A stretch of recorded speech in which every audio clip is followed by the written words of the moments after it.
Cara memilih pemimpin dalam Islam kini menjadi kata kunci yang paling banyak dicari dan dianggap menjadi isu yang cukup kontroversial. Terlebih lagi dalam momentum yang sebentar lagi memasuki masa pemilihan presiden di tahun 2019. Pemimpin negara adalah faktor penting dalam kehidupan bernegara. Contoh paling ideal pemimpin Islam tentu saja Nabi Muhammad SAW. Ia merupakan seorang yang memimpin dengan hati. Hal itu sudah dijelaskan di dalam Al-Quran surat Al-Ahzab ayat 21. Sesungguhnya telah ada pada diri Rasulullah itu suri teladan yang baik bagimu, yaitu bagi orang yang mengharap rahmat Allah dan kedatangan hari kiamat, dan dia banyak menyebut Allah. Jokowi adalah sosok pemimpin yang merakyat dan jujur. Jokowi juga berhasil mewujudkan upaya untuk mensejahterakan rakyat. Jokowi juga dikenal dekat dengan kalangan ulama dan senantiasa meminta nasihat para ulama dalam hal memerintah negeri ini. Untuk memahami arti kepemimpinan yang islami, kami mencoba mencari referensi dan pencerahan dari ulama, tokoh intelektual Islam, dan pengasuh pondok pesantren Istana Yatim yang berada di Desa Burangkeng, Kecamatan Setu, Kabupaten Bekasi, Jawa Barat. Sahabat pemirsa dimanapun Anda berada, saat ini saya sedang berada di pondok pesantren Istana Yatim atau Pondok Pesantren Motivasi Indonesia yang beralamat di Desa Burangkeng, Kecamatan Setu, Kabupaten Bekasi. Kita ingin bertemu dengan pemilik pondok pesantren atau pemimpin pondok pesantren Kiai Haji Nurul Huda yang biasa disapa Ayah NH. Kita ingin mendapatkan pencerahan dari beliau tentang bagaimana menyikapi tentang kepemimpinan yang islami, bagaimana kita punya ketetapan hati untuk memilih seorang pemimpin yang islami. Untuk itu marilah kita ikuti wawancara saya dengan Bapak Kiai Haji Nurul Huda. Mari kita bersama ke sana. Assalamualaikum warahmatullahi wabarakatuh. Waalaikumsalam warahmatullahi wabarakatuh. Terima kasih Pak Kiai, mohon mengganggu. Kita diberi kesempatan untuk menemui Pak Kiai silaturahmi. Maksud kedatangan saya datang ke sini itu untuk menanyakan pada Pak Kiai tentang fenomena akhir-akhir ini. Di tahun politik ini kan kita sedang menghadapi hajat besar pemilihan presiden 2019, di mana kita sebagai umat muslim mencari pemimpin yang islami, pemimpin sesuai dengan ajaran-ajaran dan nilai-nilai yang diajarkan oleh Rasulullah SAW, nilai-nilai yang bisa memberikan kita itu pemimpin yang memang memenuhi kehendak dari umat. Baik, Assalamualaikum warahmatullahi wabarakatuh. Alhamdulillah kita bisa bersilaturahim dalam program ini untuk bersama-sama mencari pencerahan tentang bagaimana sebaiknya kita sebagai umat Islam di negeri yang kita cintai ini, di Indonesia, dalam persoalan memilih pemimpin. Tentu saja dalam hal ini pemimpin yang mewakili daripada nilai-nilai keislaman, pemimpin yang insya Allah mendapatkan ridha dari Allah Subhanahu wa taala dan sekaligus mewujudkan apa yang menjadi impian kita, yaitu baldatun thayyibatun wa rabbun ghafur. Ada bagian penting dalam persoalan kepemimpinan dalam Islam itu, yakni apa yang disebut dengan kemampuan untuk memberikan kesejahteraan kepada rakyatnya dan sekaligus memegang amanat. Karena dalam kepemimpinan ada dua nilai yang paling utama. Yang pertama adalah memegang amanat dan mampu menyelenggarakan program-program kebangsaan yang bisa mensejahterakan rakyatnya. Saya rasa itu catatan penting ya di dalam kepemimpinan Islam, karena dua hal ini dalam bentuk dan kemasan apapun, ketika ia disuguhkan maka ia akan memberikan nilai-nilai terbaik di dalam kepemimpinan Islam. Yang pertama, kita mengetahui bahwa sebuah pesan tentang pentingnya menjaga dan menunaikan amanat, karena amanat yang diberikan oleh rakyat dalam konteks demokratisasi yang ada di negeri kita ini adalah sebuah amanat yang diberikan kepada seorang pemimpin. Dalam konteks negara kita adalah presiden, yang harus kita pahami bahwa presiden tidak bekerja sendiri. Ada sebuah sistem yang sudah disepakati sebagai lembaga tinggi negara yang bersama-sama dengan tiga elemen lain, baik eksekutif, yudikatif maupun legislatif. Sehingga satu hal yang paling dijaga di dalam agama adalah kemampuan untuk memberikan tanggung jawab terhadap amanat yang diberikan itu. Rasulullah SAW menyampaikan sebuah pesan yang penting, kullukum ra'in wa kullukum mas'ulun an ra'iyatih. Setiap orang atau setiap Anda adalah seorang pemimpin, dan setiap pemimpin itu dimintakan pertanggungjawabannya. Nah, ada yang menarik di bangsa kita ini. Kenapa hadis Nabi yang menyebut kata ra'in dan ra'iyah itu diikat dengan kata al-mas'uliyah, tanggung jawab? Rasanya tidak ada negara muslim lain atau negara dengan penduduk Islam terbesar di dunia ini, dimanapun negara itu, yang mengakomodir kata ra'iyah di dalam satu struktur lembaga yang ada. Seperti misalnya di Indonesia ini dicerap dengan kata rakyat, karena kata rakyat itu merupakan pencerapan dari kata ra'iyah. Nah, kata ra'iyah itu sendiri yang kemudian dicerap dengan atau menjadi kata rakyat, lalu masuk di dalam konsep legislasi kita, Dewan Perwakilan Rakyat, menunjukkan bahwa founding fathers negeri ini sudah memberikan isyarat ada nilai-nilai keislaman yang diakomodir di dalam struktur lembaga tinggi negara. Karena itu menjaga, merawat, dan melaksanakan amanat adalah bagian yang paling utama dari kepemimpinan Islam. Yang kedua adalah tanggung jawab yang tadi mengikat antara pemimpin dan yang dipimpin. Tanggung jawab dalam bentuk apa? Memakmurkan dan mensejahterakan rakyat. Sejauh pemimpin itu memberikan kebaikan-kebaikan kepada rakyatnya, maka Islam mengakomodirnya sebagai bentuk kepemimpinan yang Islami. Bentuk kepemimpinan yang Islami itulah yang diharapkan akan mengangkat segala bentuk perselisihan yang ada di dalam sebuah negara. Karena itu berlaku sebuah kaidah yang mengatakan dalam satu kaidah usul fiqh yang disebutkan bahwa keputusan atau kebijakan yang diambil oleh seorang pemimpin itu demi kemaslahatan rakyatnya. Tasarruful imam 'ala ra'iyah manutun bil maslahah. Kesejahteraan rakyat atau kemaslahatan rakyat itulah yang menjadi kata kunci sekaligus sebagai Islamic value, nilai-nilai ajaran Islam tentang kepemimpinan yang nanti bisa memberikan kebahagiaan bagi rakyatnya. Saya rasa demikian. Menghadapi pemilihan presiden 2019, di mana kita sebagai umat muslim mencari pemimpin yang Islami, pemimpin sesuai dengan ajaran-ajaran dan nilai-nilai yang diajarkan oleh Rasulullah SAW. Ya, Rasulullah SAW tidak memberikan satu contoh pemilihan di dalam memilih seorang pemimpin, dan itu disepakati oleh para ulama sekaligus ahli sejarah bahwa setelah Rasulullah SAW wafat itu tidak ada sebuah potret pemilihan yang ditetapkan sebagai sebuah keharusan atau kemutlakan. Karena itu ranah memilih kepemimpinan itu masuk di dalam domain ijtihadiyah, atau bagaimana ijtihad yang dilakukan oleh para ulama untuk menentukan format pemilihannya seperti apa. Tetapi substansi dari terpilihnya seorang pemimpin adalah mewakili daripada hal-hal yang disebut sebagai berjalannya kemaslahatan, kesejahteraan, dan kemakmuran bagi rakyatnya. Dalam makna yang seluas-luasnya, ada jaminan keamanan ketika ibadah, ada jaminan keamanan dalam hidup, ada jaminan stabilitas ekonomi, ada jaminan stabilitas penghargaan terhadap keragaman. Kita bisa melihat ketika Rasulullah SAW mendirikan kota Madinah, menghimpun begitu banyak wakil-wakil dari masing-masing suku dan kabilah. Bahkan untuk di Madinah bukan hanya kabilah yang ada, tetapi juga agama, perwakilan agama-agama seperti Yahudi dan Nasrani. Lalu kemudian Rasul menyebutnya mereka adalah ummatan wahidah, bangsa yang satu.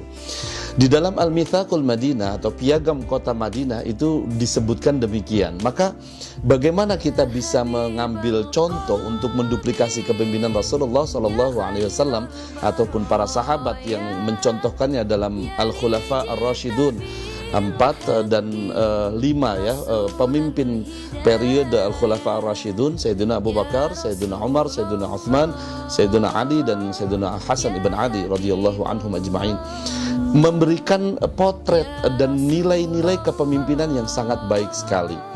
Nah, apakah bisa kita jadikan untuk 2019 pemimpin atau calon pemimpin yang memberikan warna seperti itu? Menurut saya ada yang menarik. Mengapa kita tidak belajar dari pengalaman yang sudah ada? Ketika seorang pemimpin itu diberikan ciri-ciri dan karakteristik harus pemimpin yang bertakwa kepada Allah Subhanahu wa taala. Siapa di antara calon pemimpin yang jelas memberikan contoh ketakwaan kepada Allah? Takwa dalam pengertian seluas-luasnya, bukan dalam bentuk format simbolik belaka. Selain ketakwaan itu misalnya berani mengambil keputusan, tegas di dalam menentukan hukum, sayang dan cinta kepada rakyatnya, mendahulukan kepentingan rakyat ketimbang kepentingan pribadi, menolak segala bentuk kezaliman finansial dalam konteks negara, yaitu korupsi, lalu membangun hubungan yang baik dengan negara-negara lain. Saya rasa 5 tahun terakhir ini kita sudah merasakan kepemimpinan dalam hal ini Presiden Jokowi yang telah memberikan potret kebajikan seorang pemimpin yang nilai-nilai keislaman itu begitu kuat di dalam diri beliau. Ada satu hal yang perlu kita bangun, bahwa selama ini narasi yang diedarkan, diwartakan, seringkali bentuknya adalah fitnah. Tidak ada tabayun atau tidak ada ikhtiar untuk mengklarifikasi dari orang-orang yang menyebarkan fitnah. Meskipun klarifikasi dari pihak yang difitnah sudah sering dilaksanakan, baik melalui media, melalui pertemuan langsung, melalui tulisan-tulisan, melalui video, melalui statement, testimoni dari pihak keluarga ataupun orang-orang terdekat beliau. Karena itu menurut saya bagaimana kita menyaksikan kiprah seorang pemimpin bukan hanya lewat berita yang kita terima secara sepihak, tetapi membuka mata, membuka hati, membuka pikiran untuk bisa menyaksikan yang beliau lakukan ini secara serius. Dalam konteks di Indonesia, apa yang bisa kita adopsi dari ajaran-ajaran Islam dalam kita memilih seorang pemimpin? Apakah ada ukuran-ukuran dan kriteria-kriteria? Yang kita lihat ada banyak umat yang mempermasalahkan keislaman Pak Jokowi. Bagaimana kita mengukur keislaman seseorang untuk bisa menjadi seorang pemimpin yang akan mesejahterakan rakyat atau melindungi, mengayomi kita? Saya rasa ada banyak hal yang sudah dijawab ya. Misalnya tentang keislaman beliau sendiri. Dari keluarga, kebetulan saya dekat dengan ibu beliau, dengan saya memanggil biasanya Mbah atau Eyang Noto ya, ibu kandung beliau. Dan saya perlu sampaikan secara personal, dulu ketika isu apapun tentang beliau, tentang PKI, tentang ini dan itu segala macam, saya tidak terlalu bereaksi lebih masif, karena Pak Jokowi orang yang sangat begitu mudah untuk menjaga situasi emosinya, lalu kemudian tidak terlampau terganggu dengan itu. Tetapi ada yang sangat mengganggu kondisi emosi beliau ketika sudah berbicara seorang ibu. Ketika ibu beliau difitnah PKI, ibu beliau difitnah sebagai bukan ibu kandungnya. Dan saya secara pribadi mengenal beliau, saya merasakan keharusan untuk menjawab ini, bahwa Ibu Noto adalah ibu kandung Pak Jokowi. Kemudian beliau bukan orang PKI, bahkan beliau adalah aktivis Majelis Taklim sejak 1970-an. Itu artinya dikala Pak Jokowi masih belia, masih sangat muda, masih sangat kecil, orang tuanya adalah orang yang sangat aktif di majelis ilmu. Bukan hanya itu, mari kita lihat dari program-program setelah beliau kemudian jadi orang nomor 1 di Republik ini, menjadi presiden, bahwa ternyata program-program yang berpihak atau yang memberikan dukungan kepada agama Islam juga begitu masif, begitu banyak. Dan saya melihat dari keseluruhan atau dari banyak pemimpin Republik ini, ada satu konteks di mana Pak Jokowi ingin menghubungkan kenapa beliau sangat dekat dengan ulama. Beliau sangat dekat dengan pesantren, yaitu dengan ditetapkannya tanggal 22 Oktober sebagai Hari Santri Nasional. Ini salah satu sumbangsi yang sangat besar menurut saya. Selama ini ketika kita berbicara kemerdekaan Republik Indonesia, ketika kita berbicara perjuangan bangsa Indonesia, kita menyebut dua tanggal keramat, 17 Agustus 1945 dan 10 November. 17 Agustus sebagai Hari Kemerdekaan dan 10 November sebagai Hari Pahlawan. Sebagian kita, bahkan sebagian besar bangsa ini banyak yang lupa terhadap catatan sejarah yang penting bahwa tanggal 10 November tidak akan terjadi tanpa adanya resolusi jihad yang dikeluarkan oleh Romo Yai Hashim Asy'ari, Hadratus Syekh, pemimpin dan pendiri Nahdlatul Ulama. Dan kemudian itu diikatkan dalam tali sejarah oleh Pak Jokowi dengan penetapan Hari Santri Nasional. Saya rasa itu merupakan bagian yang paling penting untuk kita lihat betapa keberpihakan beliau kepada agama Islam di negeri ini sangat-sangat besar. Saya rasa itu. Kemudian suatu ketika Pak Jokowi mengimami dalam sholat. Kemudian ada yang masih tidak percaya tentang beliau mengimami. Menurut Pak Yai bagaimana? Iya kan, kalau tidak percaya melihat sebuah berita, biasanya berita yang tidak bergambar. Nah, ini videonya sudah viral di mana-mana. Bahkan ya saya sendiri menyaksikan beliau sholat, kemudian para ulama yang lain. Terakhir kemarin di Jombang ya, pada saat beliau meresmikan Museum Islam Indonesia, beliau memimpin sholat yang tidak hanya ada Menteri Agama tetapi juga banyak ulama di belakangnya sebagai makmum. Saya rasa ini sebuah fakta yang tidak bisa kita tolak bahwa beliau selain sebagai seorang pemimpin negara juga sebagai seorang yang layak untuk melaksanakan kepemimpinan ibadah mahdhah semacam sholat. Jadi beliau melafadzkan dengan baik, dengan rukun-rukun sholat yang terjaga, dan dengan demikian saya rasa tidak ada alasan bagi kita untuk menolak keislaman Pak Jokowi. Terakhir Pak, apa kira-kira pesan Pak Yai untuk umat Indonesia ini agar supaya tidak bingung atau ragu menghadapi situasi politik saat ini, terutama dalam menentukan pilihan? Ya, da'ma yaribuk ila ma la yaribuk. Tinggalkan yang meragukanmu kepada apa yang meyakinkanmu. Ada banyak cara yang sudah diajarkan oleh agama, bukan hanya dengan melakukan tabayyun. Temui. Kalau tidak bisa temui langsung Pak Jokowi, ya temui orang-orang yang pernah berjumpa dengan beliau. Temui kolega beliau, temui keluarga beliau. Saya teringat seorang kiai yang ragu dengan beliau, dan ini disampaikan dalam salah satu sarasehan dengan Pak Jokowi dengan sekitar 80 ulama saat itu di Bogor. Dan dia cerita bagaimana kemudian dia tidak yakin keislaman Pak Jokowi dan keluarganya. Bahkan saat itu termakan oleh fitnah yang dia dengar dari media massa bahwa Pak Jokowi itu ibunya adalah seorang anggota Gerwani, yang artinya itu pasti akan jauh dengan aktivitas majelis taklim, aktivitas dakwah, dan aktivitas ubudiyah gitu. Sehingga Pak Kiai ini kemudian datang ke Solo. Kemudian begitu tiba di rumah, Ibu Noto kebetulan baru pulang dari majelis taklim bersama dengan beberapa temannya. Dan begitu bersahajanya lalu menyatakan bahwa beliau baru dari majelis taklim, dan sang kiai ini kemudian cukup menggambarkan bahwa ternyata Pak Jokowi keluarga yang sangat sederhana dan sangat religius. Saya rasa ini sebuah fakta bahwa ada seseorang yang ragu lalu kemudian mendatangi, lalu kemudian melakukan tabayyun, melakukan klarifikasi secara langsung.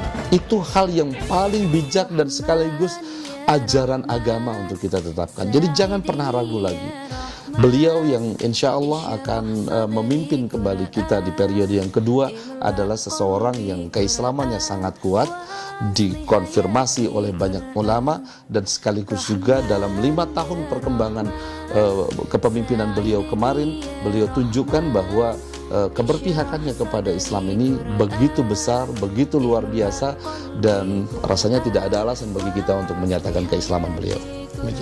Ada pandangan wakil beliau Kiai Ma'ruf itu hanya sebagai tameng untuk menyatakan bahwa seakan-akan Pak Jokowi adalah bagian dari Islam. Menurut pandangan Pak Kiai bagaimana dengan kehadiran Pak Kiai Ma'ruf dalam sebagai calon ini? Saya rasa tidak demikian, karena Pak Jokowi ini sudah kental sebagai seorang yang mengusung Islamic value, nilai-nilai keislaman, bahwa kemudian ada persoalan-persoalan politik yang saat menjelang pemilihan cawapres ini begitu kental, begitu kuat ya. Tentu saja dalam setiap kepemimpinan atau dalam setiap pemilihan, keputusan politik itu tidak lepas dari pengaruh persoalan-persoalan yang melingkupinya. Bukan bagian saya untuk membicarakan itu, tetapi saya percaya betul bahwa Pak Jokowi bukan seorang muslim yang simbolik. Beliau sangat kuat pada perwujudan atau manifestasi nilai-nilai keislaman melalui program-program yang sudah beliau gulirkan, dan itu saya rasa menjadi catatan penting bahwa kemudian Kiai Haji Ma'ruf Amin dipilihnya sebagai seorang calon wakil presiden untuk mendampingi beliau pada Pilpres 2019 ini. Saya rasa kita mengapresiasi lah. Bukankah pada saat yang sama kita mengerti betul juga dari berita yang disuguhkan bahwa pada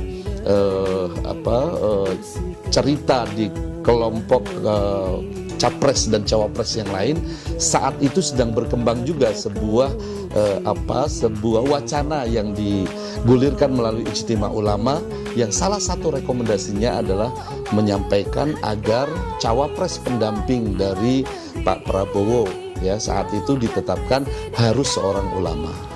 Jadi sebetulnya di kubu Pak Jokowi sendiri tidak perlu melakukan ijtima ulama, malah sudah menetapkan seorang ulama sebagai cawapresnya, sehingga ini bukan sesuatu yang harus dibenturkan dalam satu perdebatan, karena pada saat yang sama di kelompok sebelah ini juga menetapkan seorang ulama sebagai salah satu kandidat yang harus dipilih sebagai cawapres, meskipun kemudian tidak dipilih sebagai cawapres dari Pak Prabowo. Saya tidak memperdebatkan itu, dan ini bukan persoalan yang harus diperdebatkan.